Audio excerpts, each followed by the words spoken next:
Okay, so back in 2015, I gave a colloquium at which I was talking about 2 different research projects that I had started at the same time, both of which I knew would be about 5-year projects minimum, and they were both huge.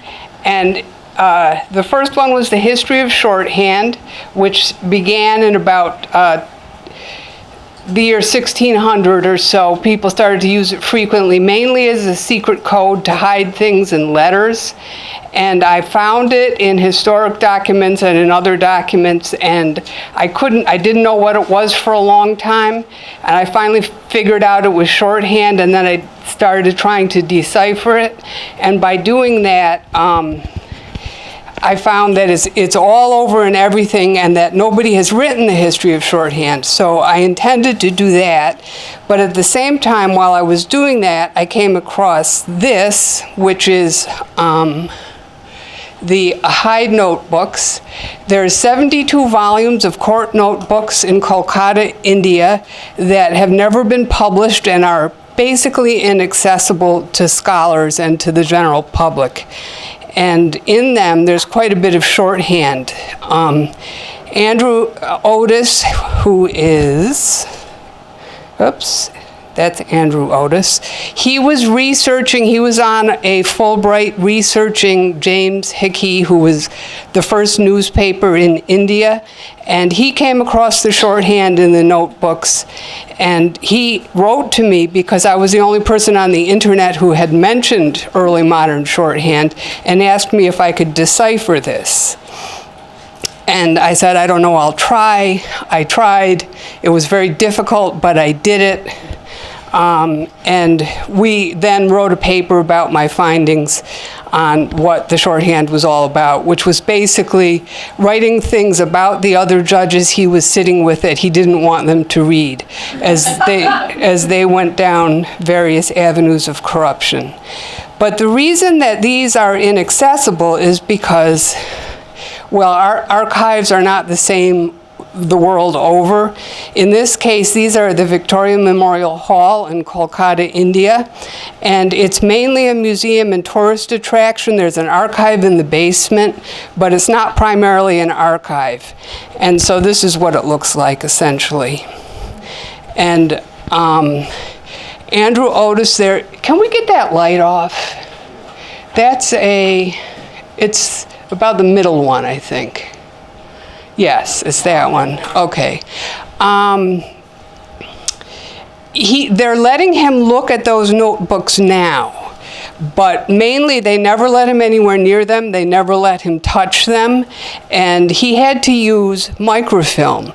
And he used one of 2 sets of microfilm that were made in 1977. They were made for Thomas Curley, John's father, and they were made when Tom Curley was studying Sir Robert Chambers and writing a biography of him. And Tom Curley was there researching, and they allowed him to see them, but there were far, far too many. There's 72 volumes. So he asked if they could make a microfilm set, and they did. They made 2 sets. They kept one. They gave him one, and he used that for his research. We didn't know that at the time at all. But so as it turns out, in the process of research, when Andrew Otis and I were trying to figure out why Hyde had written the shorthand that he had and why he was writing the things about the other judges, we did a lot of research, and we found that many scholars were interested in these notebooks, but nobody had been able to get access to them. And then finally, in one preface to a book about Sir William Jones, we read that there was one set in the United States and that the author had borrowed it from a Thomas Curley. So we contacted him and asked him if we could borrow them, and he said yes, and then later we found out he was John's father. So that's the way these things go. So there's 72 volumes. Right. There's 72 volumes. They went on to 18 reels of microfilm. I know for a fact there's 22,519 pages with handwriting on them. And in order to do anything with it, we had to make images of each notebook page from the microfilm. This is the microfilm. It's old, it's deteriorating. The microfilm in Victoria Memorial is deteriorating badly. This microfilm is not so bad, but it too, it's 1977. It's old. It tends to crack as you put it into the machine. There's a close-up of the microfilm. I had to take pictures of each page of that microfilm in order to try to, at this point I was still thinking of possibly publishing a book about it, or a book of the notebook pages. So we had to I took the pictures of each page, and this is how you do it. You do it on a digital microfilm reader, scanner. We don't have one. Rutgers has one. Do you know how many steps there are between this building and Dana Library? There's a lot of steps. 22,000. Yes. And I went up and down and up and down and up and down. And this took about 2 years. And I put them in folders according to when I took them. I named them. I would do click, take the picture, name the picture, save, advanced, click, take the picture, name the picture, save, advanced, click, on and on and on, as long as I could stand it. Eventually I started listening to books and to music while I was doing it. But it was still a tremendous undertaking. And at the same time, Andrew Otis, who had finished his Fulbright and was working on his book about James Hickey, was unemployed, so I paid him to do transcriptions. So he sat there reading that handwriting and doing transcriptions of the judge's handwriting in the notebooks.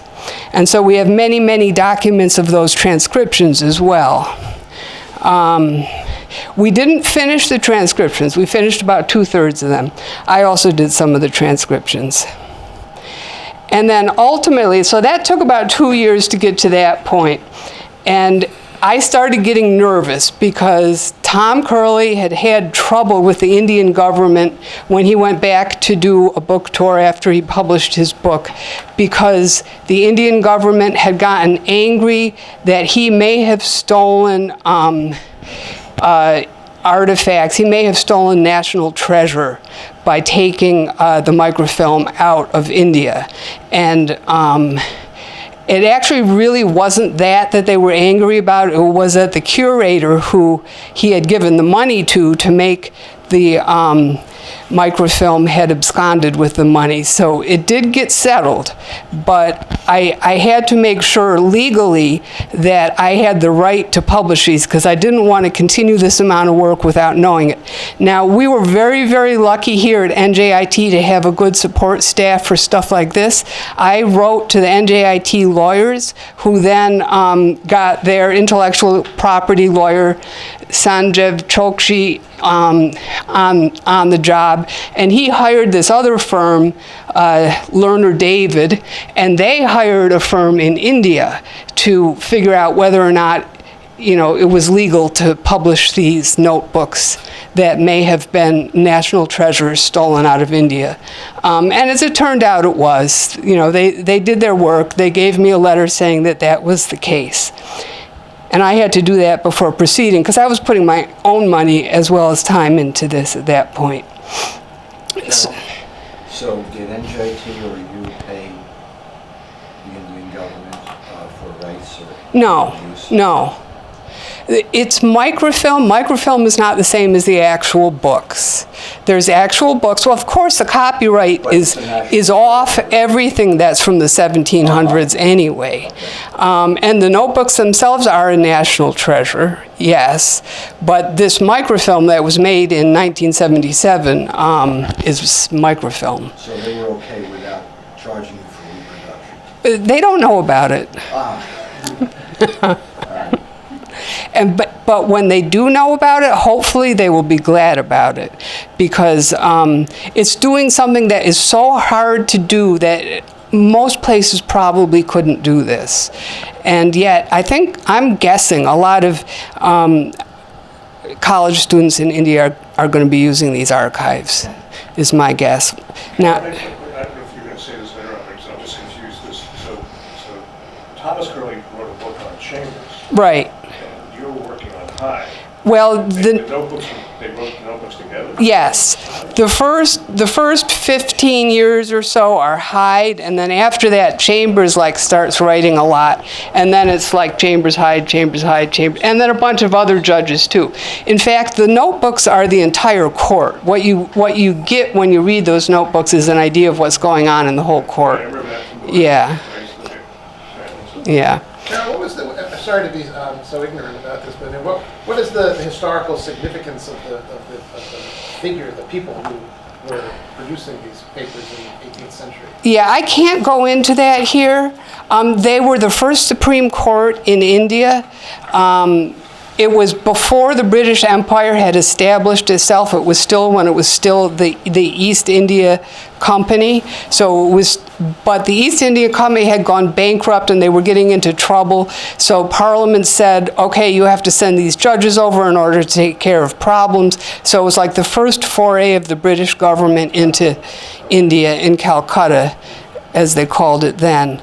But it's before the British basically kind of kicked all the local people out of government, so you see a lot of, the quote from the biography of William Jones is, it has a lot of primary source material on ordinary Indian men and women, Hindu, Muslim, Zoroastrian, Sikh, and Christian, relaying the details of their interconnected lives. So there's a lot of material just about people in there too, and how people interact with each other.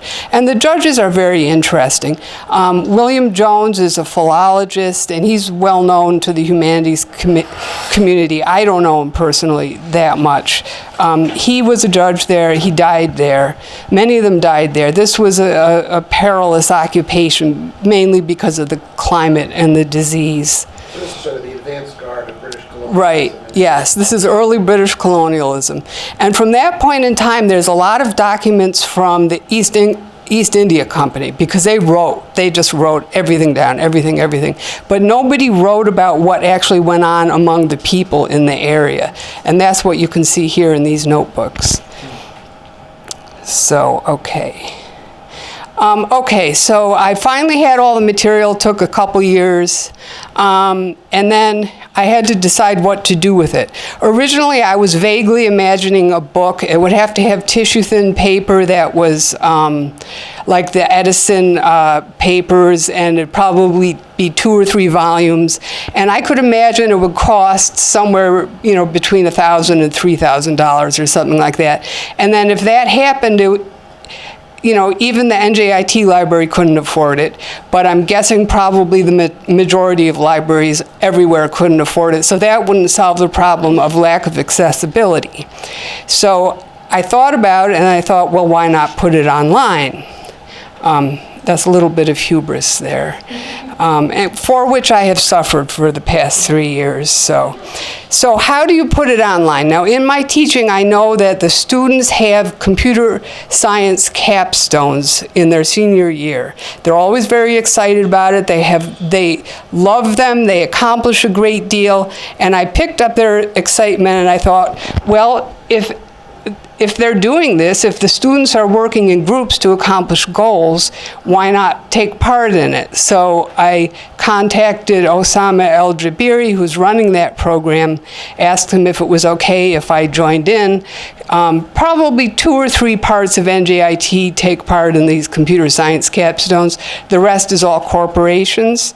And he said okay, and so I got my first computer science capstone. And before I did that, I had to decide what it was I wanted. That was the basic thing I wanted. I wanted the notebook pages on one side and the transcriptions on the other side. And the transcriptions were absolutely necessary because even though Hyde's handwriting is fairly easy to read, some of the other handwriting is absolutely impossible to read. And increasingly, these days, students can't read handwriting anyway because they can only read text. So I made a bunch of drawings, and I tried to solidify my ideas about what it was that I wanted. I originally thought of a scrolling, an endless scroll of all the notebooks. That never came about. But a lot of this was a process of discovery of what's possible, what's not, what I have to do, what's a mistake. I also wanted to have some way of inputting information about the notebooks because they're extremely complex, and there has to be some sort of search function because there are 22,519 pages, and there's no way you can find anything in that mass. So I wanted to have some sort of page where people could enter information about it, and then it would get saved to a database. That was something I wanted. And the first capstone, I had goals. These are seniors, and then I had a list of goals, and with every capstone I'm going to explain it very clearly, and it's going to look like I accomplished a lot. But in reality, I was always finding out what I shouldn't do, couldn't do. I didn't know what was going on. I was always in a state of not quite understanding what was going on, except that bit by bit I learned. So for the first goals was to design a home page, figure out how to display cases, and to build the administrative interface function. So we got the home page, and I wasn't happy with this home page, but I did like her design up at the top, and I kept that design. That design is still there. And the cases, I tried to have the students read the case so that they could like log cases so that people could go in and find cases, and then it was impossible. The cases are extremely difficult to understand. They start and stop and then start later and then stop again. They're all over the place. Some of them are deadly dull. Many of them don't have any conclusion. So you read the whole case and you find out what's going to happen, and they don't tell you. So it was very frustrating. So I sort of gave that up.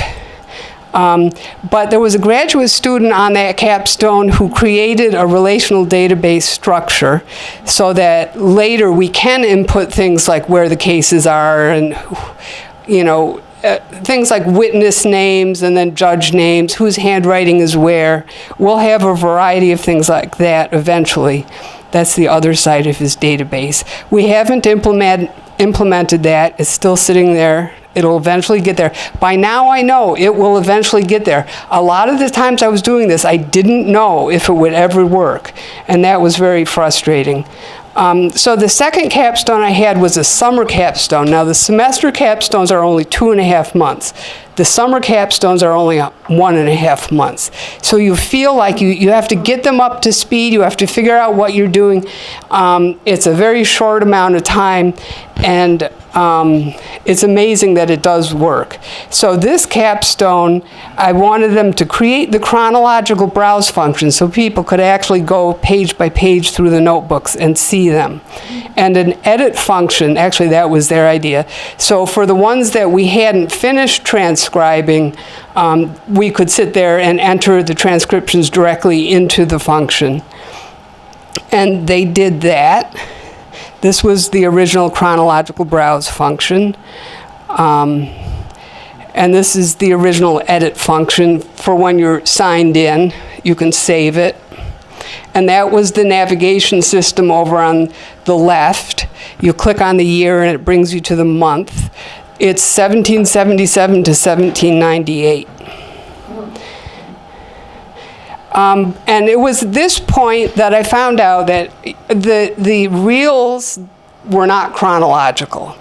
I put them up in the order which they were in, but then I found out that they were not chronological. I couldn't find out what the problem was. It turned out that the reels themselves were not chronological. They were largely chronological. They were sort of roughly chronological, but then there were all these ones that had little bits and pieces of many years in. So I actually, after that capstone was over that summer, I had to sit down and go through every single picture in every single folder for every month and every year, look at it, figure out where it went. If it was in the wrong place, I had to move it to a different folder, and then I had to rename all the images. And I also had to take all the Word transcription documents that we had made, and I had to cut and paste those and make them all chronological. So that was the effort of one summer, and that's what you get for scholarly hubris. So capstone number 3, I asked them to redesign the home page to hold more text, to add navigation options so that people couldn't just go, next and previous, but also go next month and previous month and 3 pages. But most importantly, I realized that in order for me to finish this project and to take it into the future, I was going to have to learn what it was that they were doing. Because I knew HTML, I knew some CSS, I knew Dreamweaver, I knew Photoshop, but I didn't know what they were doing now. They were using Google APIs, JavaScript, PHP, responsive website design, which is taking it from like a full screen to a tablet size, to a phone size. And I had to have a tutor. And again, in my classes, I'd seen tutors teaching each other, and I thought, why not get another student? So this semester I got a student to tutor me. And they did a new home page. I didn't like the design, but by now I started to realize that I was going to be the one that made the design anyway, so it didn't really matter. The layout was good.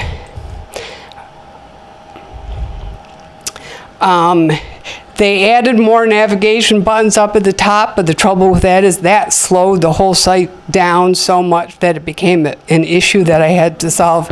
The next capstone.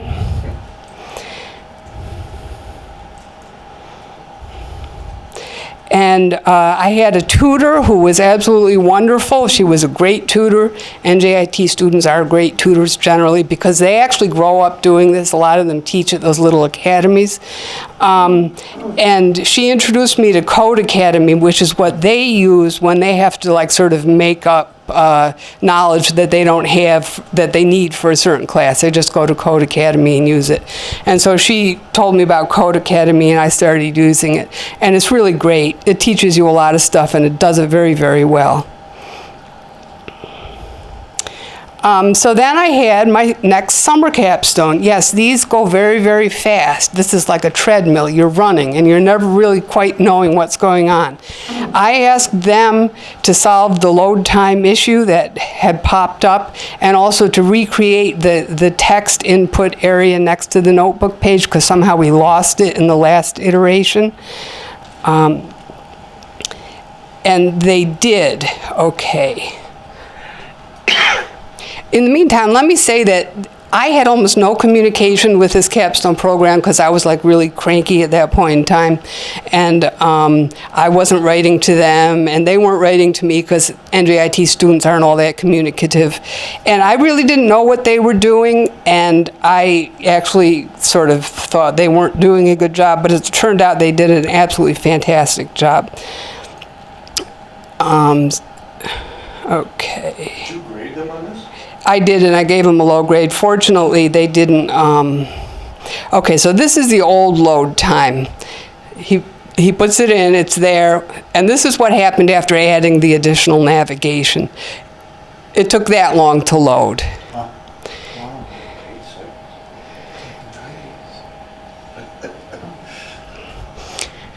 And then this is the new load time after this summer. I won't tell you how they did it, but essentially they took it out of whatever programming it had been in and put it in an official NJIT database. So it's now in a database. And so now here's the two of them together. That's the new one. The other one's the old one. So they solved that problem.